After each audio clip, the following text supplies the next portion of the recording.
What's up, YouTube? Tootsie-Pop 401 here. I wanted to answer a question for our hobby president, John Mangini. He put a post on YouTube asking a question. Not sure if he was asking a question or he was making a complaint. But basically, he doesn't like the term oddball used to describe a baseball card.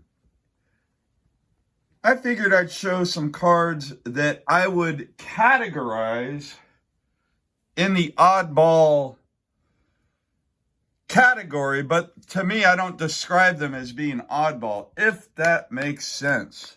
So here we go. Here's a few cards. I got some jumbos. I got some cards I put in a box. I'll kind of talk about the topic a little bit because I found it to be intriguing. So we got like a Platomic card here. I call it the Bonds Platomic. Same with this one. He played in the Alaskan League when he was in college. That's where those. And then we got like the Nestle ice cream cards right here. I call these, one of the term I like to call for the border cards, I like to use the term basement card. Some people call them oddballs. Some people call them border, but that's what these are right here, like an unlicensed card that someone made in their basement. There was a photographer named Broder that used to make those. We got some Devils cards when he played for the Arizona State Sun Devils. So, I mean, college issue, right? Not mainstream. There's another Broder, a.k.a. basement cards. This one here came from a board game. But to me, these are all oddballs, but I know what they are, right, guys? And I put all the cards that fit into this category all together in my album. So as a player collector, I know what they're called. I know where they're from. I know what they are. And when I'm searching for them, I'm not searching in the category. I don't know why these two cards are in here. But anyways, I'm not searching in the category of oddball. I use the term oddball when there's not like a lot of cards in that category. For example, like Pacific, Topps, Bowman, where you could like have like a whole binder full of that brand. For example, like Post Cereal, I got a half or 2/3 of a page of Post Cereal cards. I know where they're from, and when I'm describing them, I call them Post Cereal, but I don't have a problem with them being in the category of oddball. Same with like these magazine cutout cards. I love them. Guys, I love them. More magazine cutout cards. Man, these cards are awesome. I mean, you can call them magazine cards, Topps magazine cards, more food issue. A lot of people call oddball cards food issue, magazine cutouts. These are just like checklists. That's Bond's only basketball card. He did an event with Foot Locker. Got a couple of Pepsi cards, right? Some more food issues. A pin back. I just put it in the album because it presents like a baseball card. An E-Topps advertisement, right? You got the 7-Eleven discs, the Kraft macaroni, or no, that's the Hamburger Helper card, excuse me. That was a cutout off a box of Hamburger Helper. We got the Red Fowley stickers, we got stamps, right? I mean, I don't know, I just love this kind of stuff, and I don't look at the term oddball as a derogatory term for these kinds of cards. I look at as a category to kind of put everything, what's the term I'm looking for? I hate it when I can't think of a word. To kind of blanket everything into one category, right? So it makes it easier to know how to archive my cards, right? If I use like an oddball category. So like a lot of the cards in these binders are just a bunch of random, or not random, but like different cards that aren't mainstream, aka oddball. Love these. These are cutouts from a Wheaties box that weren't intended to be cards. They're kind of like die cuts. We got discs from Food Issues. That's like from a pocket calendar or a schedule. A card cutout from a schedule. We got the King Bee discs. So all kinds of stuff. Oh, Peachy stickers. I mean, I know that's like more mainstream, but I kind of put it in that blanket of cards. These are multiplayer cards, so those aren't really oddball. And then towards the end, I might have a few Food Issues. Now, guys, I'm going to move on because I am going to show you how I word the cards, because I don't necessarily use the term oddball. I just understand why other people call them oddball, but I call it other when I'm putting what a lot of people would describe as oddball cards in a box. Like I got all my Pacific inserts and then my high-end other cards. So let me show you an example of what's in here. I mean, some of these cards are not cheap, guys, and they're very sought after by collectors. So I just want to show them to you. Let me put some of the more mainstream stuff in here. All right, so I'm going to start with this stack here. So we got like, this is like a CD-ROM that was a test issue. These never actually got distributed. Then you got like classic. They didn't have any licensing, so I put all the classic stuff in there. I mean, but these did come out of packs, but still I put them in with the other category. There's another one, I don't even know what that's from, to be honest. Oh, that's a classic, I guess.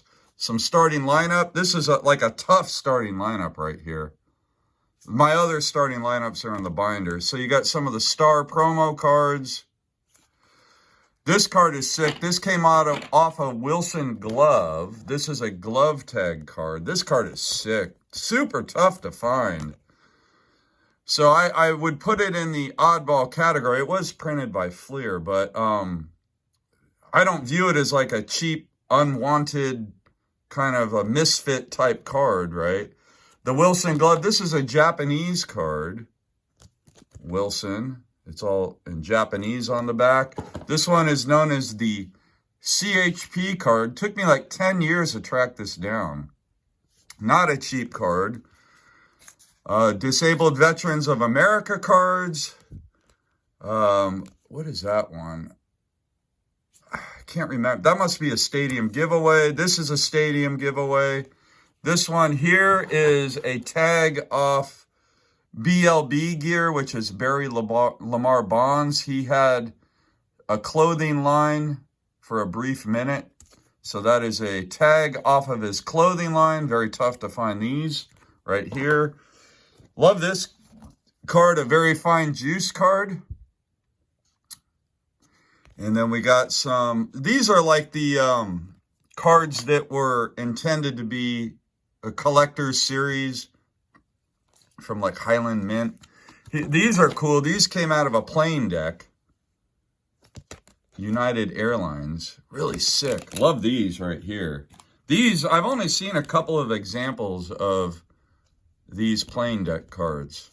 More plane deck cards. This one is from, these are highly desirable. There's like a stated print run of around 60 of these. But the Sportscaster channel. You got KTVU Channel 2. That's a local station. Some more stuff. These are like decals. So anyway, I put all that stuff under the category in my box. It's archived as other. And sometimes I might use a term oddball. I just happen to archive it under the term other. So we got a bunch of other cards here. Just stuff that you don't find out of. I mean, this stuff is rare too, guys. Really tough to find cards here. So I just kind of briefly go through that. And then, man, I love this card right here, the BART ticket. This is for basically the Bay Area subway. That one, I was thrilled to find that. That's the back of it. Anyway, yeah, just some cool stuff. Refrigerator magnets, collect a book. I mean, what, you know, I just don't know what to call the category. I used to put it under oddball. I changed it to other, not necessarily because I don't like the term oddball, just because I don't think, in my opinion, evidently, I just didn't think that was a right term. So instead of saying oddball, I say other. I guess. And then here we go. Here's some jumbo examples. So these are, I love these right here. I got another one. But these were giveaways at a movie theater. So you would get these when you went to the movies. I forget what movie theater, from the 90s. They're in 6x9 top loaders, so you can kind of see how they fit in. But those are sick right there. This one was a giveaway at the ballpark. I had an example of this in my box, but I also have the full page where it was like an advertisement for SBC with a perforated Bonds card that you could rip out. This one came from the Oakland Tribune. I don't even know where with the Oakland Tribune this came from. This is the only example of this one I've ever seen. And shout out to Jeffrey. A friend of mine sent this to me. He had bought a collection of other cards and found this in there. And he didn't know what to do with it. And he knew I collected Bonds. Never seen another example of this one. Got that one there. I don't know where this is from. There's no logo on what it's from, but it's sick. This one here, I bought this from Dan out in Wisconsin, and this was a giveaway in that area at like some of the supermarkets out there. We don't have these supermarkets in California. And Dan found this out in the Midwest, I guess you could say. And I was able to get that. So some of these are like box toppers from mainstream product. But those are just some example of like oddball jumbo cards that you can find as well. So I just wanted to show off some jumbo cards. Kind of just do a little video response for John Mangini. Just because I love these cards so much and I enjoy them. I don't look at the term oddball as like a derogatory term for these kinds of cards. And I do refer to them as that, but I evidently, and I didn't even realize this when I went to do the video response for John, but evidently I don't call them oddball in my own collection. I call them other. Anyways, guys, I hope you enjoyed my video response. John, I hope you watch this video, and I probably didn't answer your question, but I did have fun looking at the cards. Venezuelan stickers for the win. I'm going to go out with these two. All right, guys. Until next time, happy collecting.